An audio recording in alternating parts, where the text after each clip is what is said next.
नमस्कार, मैं अंजलि मिश्रा। स्वागत है आप सभी का हमारे चैनल में। पाकिस्तान के समर्थन में उतरे तुर्की को लगातार बैक टू बैक भारत झटके दे रहा है।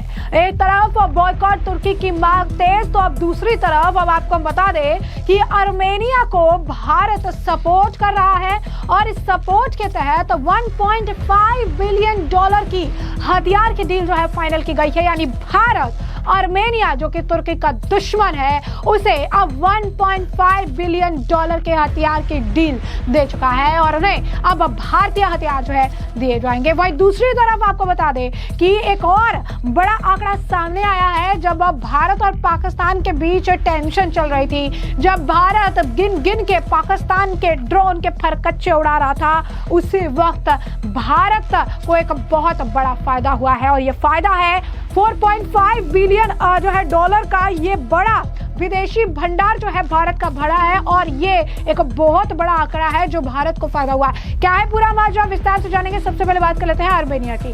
तो रूसी अंतर्राष्ट्रीय मामलों की परिषद RIAC की एक रिपोर्ट के अनुसार आर्मेनिया ने 2022 और 23 के बीच भारत के साथ 1.5 बिलियन डॉलर से अधिक के रक्षा अनुबंधों पर हस्ताक्षर किए थे।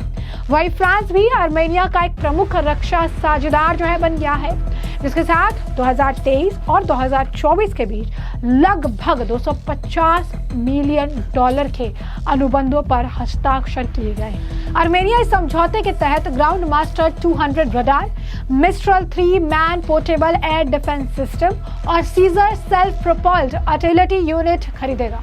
वही देश भारत के साथ हुए समझौते में 2014 मिमी पिनाका मल्टीपल रॉकेट लॉन्चर, 115 मिमी ATGS artillery system, JDS counter drone system, Akash 1S और आगामी Akash NG air defence system, कोकूर एंटी टैंक मिसाइल सिस्टम जो कि रूसी लाइसेंस के तहत निर्मित है, मोटार और विभिन्न युद्ध सामग्री का अधिग्रहण शामिल है। रिपोर्ट के मुताबिक आर्मेनिया ने 2021 में रशिया के साथ आर्मेनिया का आखिरी बड़ा रक्षा सौदा जो है किया था, जिसकी कीमत 400 मिलियन डॉलर थी। हालांकि ये डील अभी भी आंशिक रूप से ही पूरी हुई है। Stockholm International Peace Research Institute SIPRI के अनुसार 2011 से 2020 तक आर्मेनिया के हथियारों के आयात में रशिया का हिस्सा 94% था।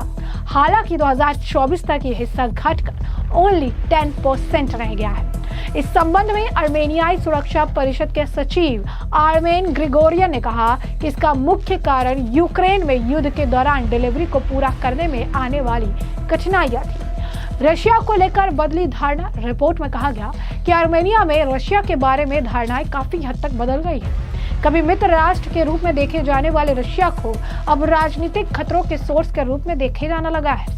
इंटरनेशनल रिपब्लिक इंस्टीट्यूट द्वारा 2023 के सर्वे में कथित खतरे की रैंकिंग के रूप को अजरबैजान और तुर्की के बाद तीसरे स्थान पर रखा गया। इसके बावजूद रशिया आर्मेनिया का सबसे बड़ा आर्थिक साझेदार बना हुआ है। 2024 में रशिया के साथ आर्मेनिया का कुल व्यापार 41% से अधिक था, जो 2023 में 37% से 4% ज्यादा था। अब भारत आर्मेनिया का समर्थन क्यों कर रहा है, ये भी समझिए। बता दें कि भारत का आर्मेनिया के प्रति समर्थन कई फैक्ट से उपजा है, जिससे रणनीतिक हित, आर्थिक लाभ और क्षेत्रीय स्थिरता के लिए साझा दृष्टिकोण शामिल है। दरअसल आर्मेनिया का दक्षिण काकेशस रणनीति रूप के international north south transport corridor INSTC के बेहद अहम है। ये गलियारा भारत को यूरोप से जोड़ेगा। ऐसे में आर्मेनिया भारत के लिए मूल्यवान भागीदार हो सकता है। भारत आर्मेनिया को क्षेत्र में तुर्की के प्रभाव को काउंटर करने के रूप में भी देखता है। इसके अलावा भारत और आर्मेनिया आर्थिक संबंध, सैन्य सहयोग विकसित कर रहे हैं। आर्मेनिया का रणनीतिक महत्व तुर्की और ईरान की सीमा पर दक्षिण काकेशस में आर्मेनिया का स्थान इसे क्षेत्रीय गतिशीलता में एक प्रमुख प्लेयर बनाता है। भारत आर्मेनिया को तुर्की के विस्तारवाद और पैन तुर्की एजेंडे के खिलाफ एक बैलेंसिंग पावर के रूप में देखता है। आर्थिक संपर्क की अगर बात करें तो भारत को यूरोप से जोड़ने वाले प्रमुख व्यापार मार्ग INSTC में आर्मेनिया एक महत्वपूर्ण ट्रांजिट नोड है। भारत ईरान के चाबहार बंदरगाह में अपने निवेश का लाभ उठाकर आर्मेनियाई व्यापार को सुविधाजनक बना रहा है, जिससे उसकी आर्थिक साझेदारी और मजबूत होगी। विदेश नीति और सैन्य सहयोग। भारत पारंपरिक गठबंधन से परे अपनी विदेश नीति और सैन्य सहयोग में विविधता लाने की कोशिश कर रहा है। ऐसे में आर्मेनिया भारत के लिए एक रणनीतिक साझेदार बन जाएगा। इसी तरह आर्मेनिया को भी अपने फॉरेन पार्टनरशिप और सैन्य क्षमता में विविधता लाने में लाभ मिलेगा। शेयर क्षेत्रीय सुरक्षा चिंताएं। भारत और आर्मेनिया दोनों ही तुर्की पाकिस्तान दूरी के समान सुरक्षा चुनौतियों का सामना कर रहे हैं। वे इन खतरों से निपटने के लिए खुफिया जानकारी साझा करने या अन्य सुरक्षा उपयोगों का सहयोग करने, INSTC से भरे भारत और आर्मेनिया टेक्नोलॉजी, एग्रीकल्चर और बुनियादी ढांचे जैसे विभिन्न क्षेत्रों में आर्थिक सहयोग की संभावनाएं तलाश रहे हैं। पहलगाम आतंकी हमले के बाद भारत के ऑपरेशन सिंदूर के दौरान पाकिस्तान जब ड्रोन छोड़ रहा था, तब रॉकेट की रफ्तार से सरकार के खजाने में डॉलर बरस रहा है। जी हाँ, बिल्कुल सही सुना आपने।